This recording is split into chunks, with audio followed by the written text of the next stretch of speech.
Bienvenue dans une nouvelle vidéo où on parle nombre dérivé. On va déterminer graphiquement et algébriquement, c'est-à-dire par le calcul, des nombres dérivés. Donc l'idée ici c'est de vous faire travailler sur tout ce qui est graphique et puis calcul, en vous rappelant dans un premier temps que le nombre dérivé d'une fonction en un point d'abscisse donné, c'est le coefficient directeur de la tangente à la courbe plutôt en ce point.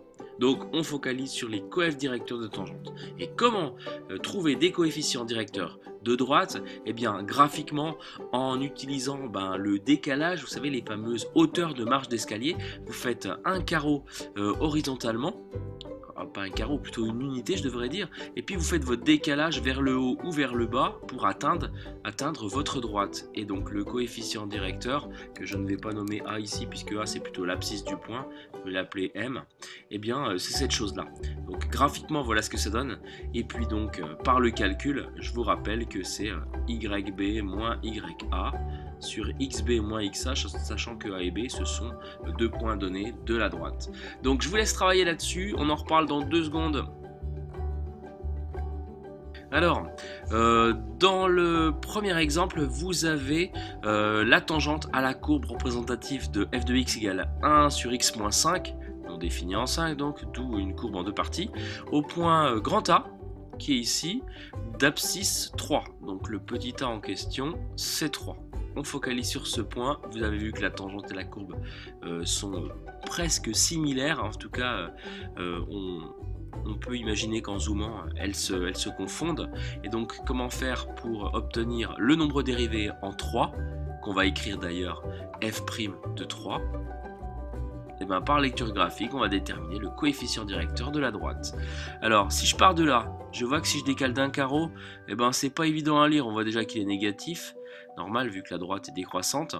On va plutôt focaliser sur un point qui soit à coordonnées entières facile à lire, genre ici. Et puis donc, si je fais un carreau pas terrible, 2 c'est à peine mieux, 3, 4 en revanche, si je fais 4 carreaux horizontalement, eh bien, quand je baisse d'un carreau, je tombe directement sur la droite.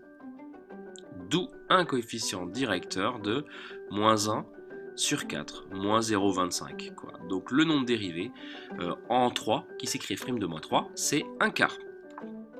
Deuxième exemple, cette fois-ci par le calcul, on vous parle d'une tangente au point grand A d'abscisse 3 à la courbe f de x égale racine de x moins 2, que je n'ai pas tracée, et on vous dit que cette tangente passe également par le point B de coordonnées 5, 2. Donc pour avoir le coefficient directeur de la tangente, que je f' de 3 toujours, j'ai choisi le nombre petit a égale 3, encore une fois, un peu par eh bien il me faut 2 points. Alors en voilà un ici évidemment, le point B de coordonnées 5, 2, et le deuxième point que je vais utiliser, c'est le point justement où il y a point de contact entre la tangente et la courbe. C'est le point grand A d'abscisse 3. Comment faire pour avoir son ordonnée? Son ordonnée c'est naturellement f de 3. Et pourquoi? Ça vaut racine de 3 moins 2, c'est-à-dire racine de 1, c'est-à-dire 1. Donc le point A, c'est coordonnées, c'est 3, 1. Bon, on y va. Hein. YB, 2 moins YA, c'est 1, sur XB, c'est 5, moins XA, c'est 3. On se retrouve avec un coefficient directeur de 1,5, donc le nombre dérivé en 3, c'est 1,5. Attention à ne pas confondre f' de 3 et f de 3. A bientôt pour une prochaine vidéo.